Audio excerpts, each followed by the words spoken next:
Afternoon, everyone. Welcome to the Assembly Committee on Commerce and Labor. Mr. Secretary, will you please call the roll? Assemblywoman Carlton. Here. Assemblywoman Considine. Present. Assemblywoman Dickman.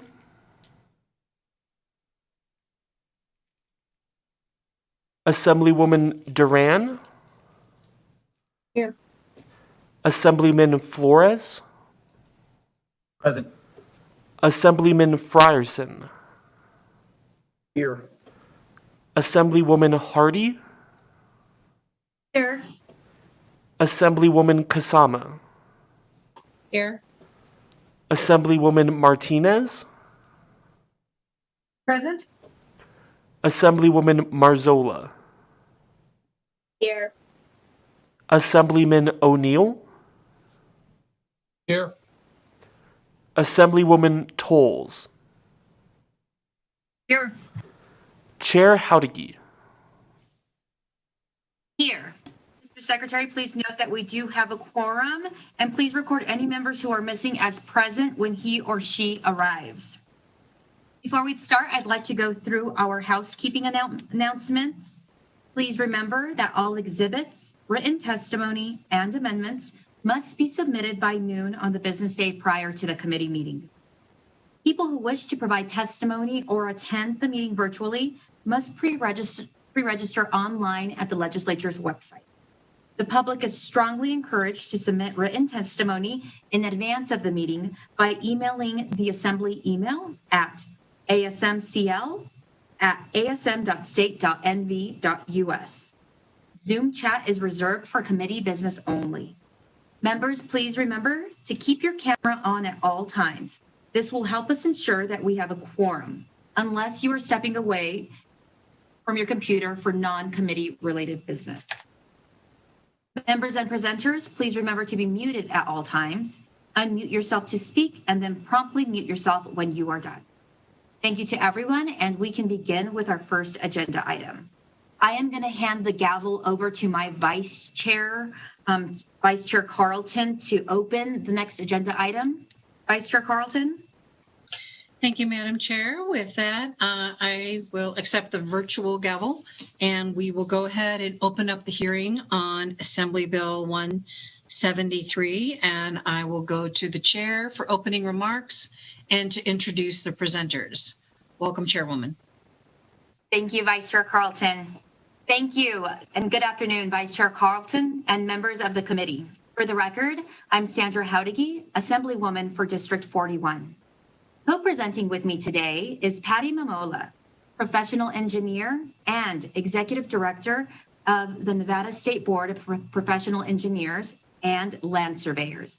And with her, Susan Fisher, their Government Liaison. After my introduction, I will hand it over to Ms. Mamola and Ms. Fisher for a brief presentation and question. In order to best serve my constituents and the state of Nevada, I use the interim to reach out to stakeholders, cultivate dialogue, and understand the challenges of the institution and industries that we oversee, especially those areas that come through this committee. During the interim, in conversations with Ms. Mamola and Ms. Fisher, they flagged a change that would help improve the industry. I was happy to provide them with a vehicle to help make the change and in return allow me to learn about the board. Ms. Mamola and Ms. Fisher, along with the rest of the Nevada State Board of Professional Engineers and Land Surveyors, have been excellent partners and worked diligently on this legislation. Today, we'd like to present Assembly Bill 173, which revises provisions relating to the licensure of professional engineers who are employees of certain public utility companies and examinations relating to the licensure of professional land surveyors. Vice Chair, with your permission, I will turn it over to Ms. Mamola and Ms. Fisher to walk you through the bill. Thank you very much. Please proceed. Good afternoon, Madam Chair, Vice Chair, and members of the committee. For the record, my name is Susan Fisher, S-U-S-A-N, space F-I-S-H-E-R, with McDonald Carano, and I'm speaking on behalf of the Nevada State Board of Professional Engineers and Land Surveyors.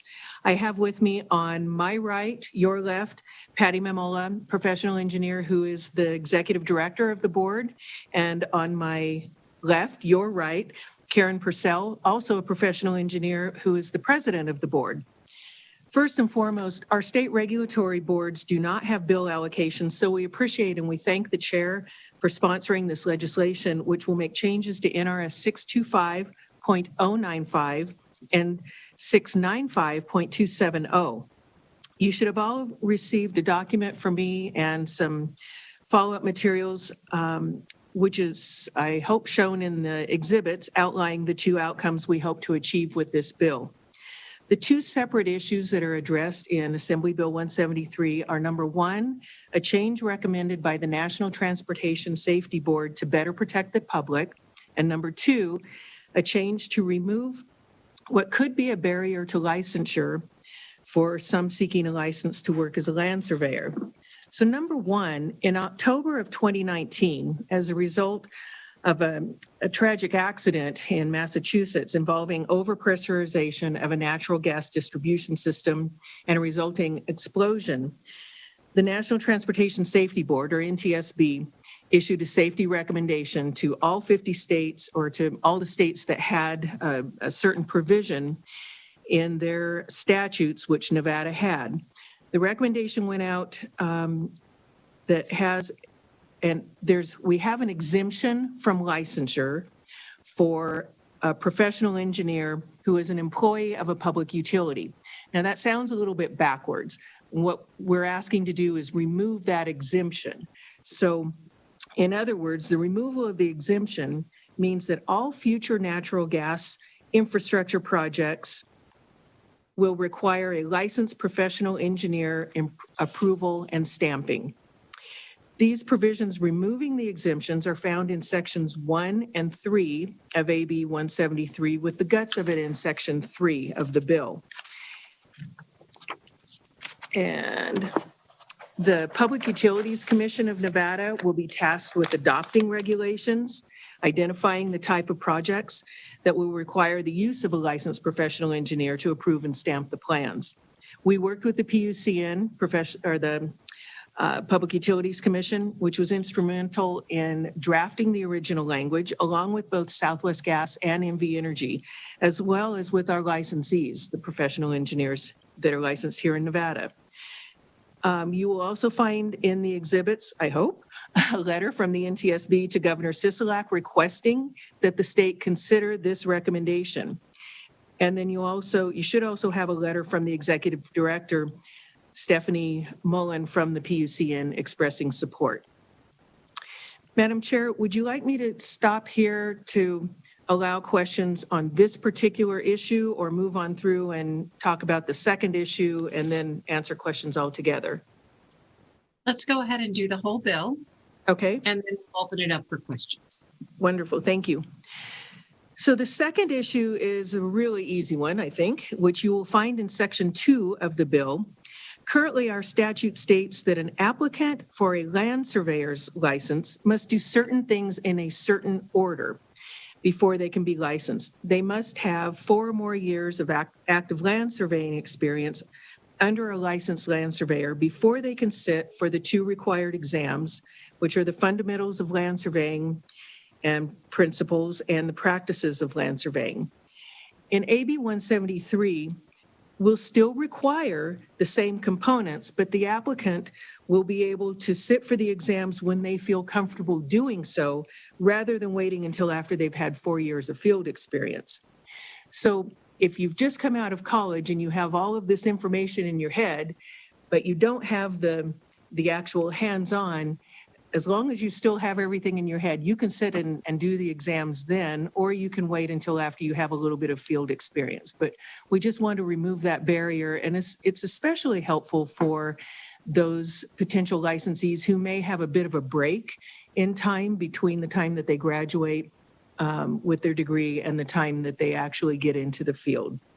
And with that, we would be happy to answer any questions that your hardworking committee may have. And if there are any tough questions, I will kick it to either Patty or Karen. Thank you, Ms. Fisher. And Vice Chair Carlton, this is Assemblywoman Howdy. I did want to note that under the exhibits, you will find the letter of support from Ms. Mamola and the letter from the National Transportation Safety Board, and as well as a couple of other letters in support from our Public Utilities Commission and from Nevada Energy. Okay, thank you very much, Chair Howdigi. So, Ms. Fisher, just to make sure that we're clear, the 4 years of experience still exist. This is just a matter of timing and when they actually take the exam. Absolutely. Susan Fisher, for the record, yes. They still have to have all the same 4 years of experience and the same education level. It's just they can choose the timing. Okay, thank you. I believe I have a question from Ms. Considine. Thank you, Madam Vice Chair, and thank you for the presentation. I just wanted to clarify, this bill is specifically for the exemption for folks who work on natural gas lines. So does that mean that there is no exemption for any other public utilities? Does this bring it in line with others, or why isn't it the same level for everyone? Do you want to go ahead and take that, Patty? Patty Mamola, for the record. That's Patty Mamola, Mamola. I'm the Executive Director of the Board of Engineers and Land Surveyors. The exemption has been in the law for quite some time. And now that it's been in the law, the utilities companies would not take kindly to trying to get it removed from the law. That would be a very challenging prospect. And there's actually good reasons why the exemption exists. Utility companies are cross-border, inter and intrastate utility companies, and so they work across borders. They'd have to get licensed in each of those states. But we want to do, here at the board, is we want to do our best to protect Nevadans from what happened in Merrimack Valley, Massachusetts, and support the NTSB's recommendation to remove that exemption for natural gas utility work that those utility companies do. So at this time, we would not want to pursue removing the entire exemption for all of the utility companies. That would be electric and gas. Thank you. Other questions from other committee members at this time?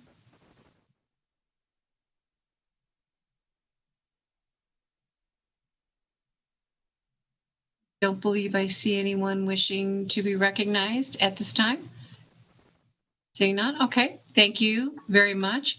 I believe now, Chair Howdigi, what we can do is we can go to support. So do we have anyone other than the ladies in the meeting listed for support? I had no one that I brought with me, Madam Chair. So if there's people on the telephone line, we can start there for people who called in. Okay, thank you, Ms. Howdigi. So Broadcast Services, could we go to the phone lines to see if there is anyone listed in support? Yes, Vice Chair. To testify in support of AB 173, please press *9 now to take your place in the queue.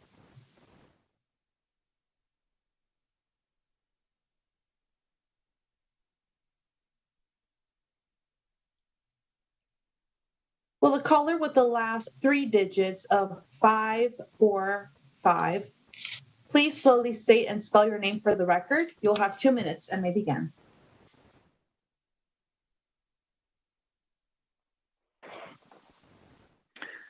Hello, Vice Chair Carlton, members of the committee. This is Scott Leadham, for the record, Director of Public Affairs for Southwest Gas. I appreciate the opportunity to make a few brief comments in support of this bill. Southwest Gas, consistent with NTSB's recommendation, supports the removal of the current public utilities exemption in state licensing laws for complex and high-risk natural gas projects, provided that clear delineation is made between the jurisdictional authority for natural gas pipeline safety compliance, currently held by the state public utilities commissions, and the oversight of the licensing of professional engineers held by the state licensing boards. We feel like this legislation accomplishes that. We are very appreciative to Ms. Fisher and to the State Board of Professional Engineers and to the PUC for reaching out to us many months ago to work with us on this legislation and to get us to a place where we can support it. We are appreciative of the efforts that were made and are in full support of the bill as drafted. So thank you. Thank you, Mr. Lito. And anyone else in support on the phone lines, please? Chair, there are no more callers in support at this time. Could we go to opposition, please? To testify in opposition of AB 173, please press star 9 now to take your place in the queue.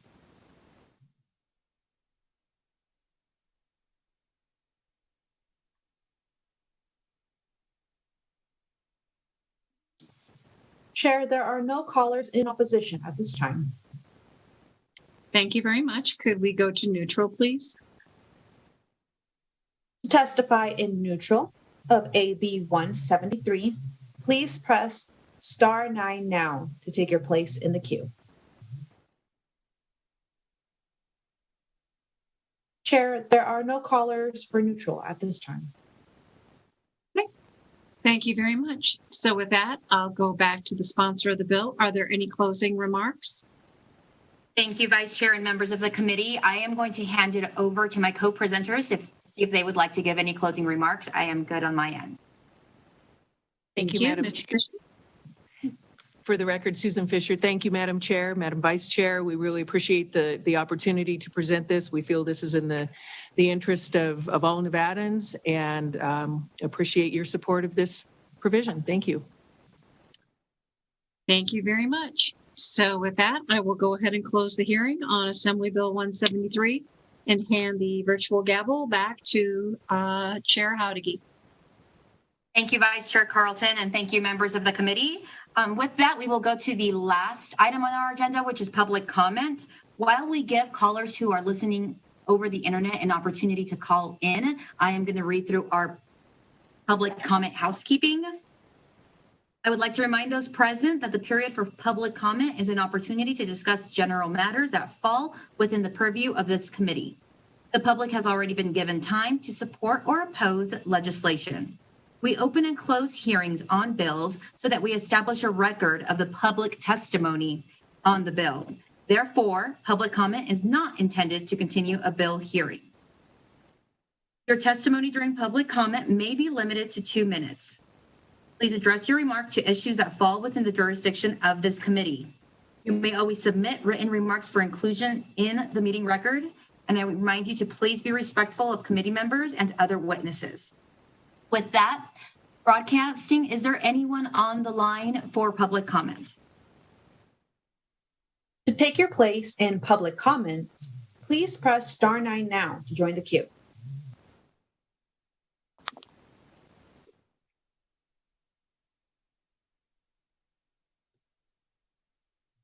Chair, the public line is open and working. There are no callers at this time.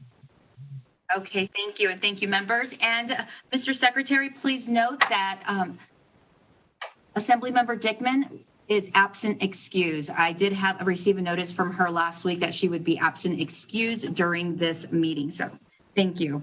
Committee members, our next meeting will be Wednesday at 1:30. And with that, our committee meeting is over. Thank you. We're adjourned. Thank you.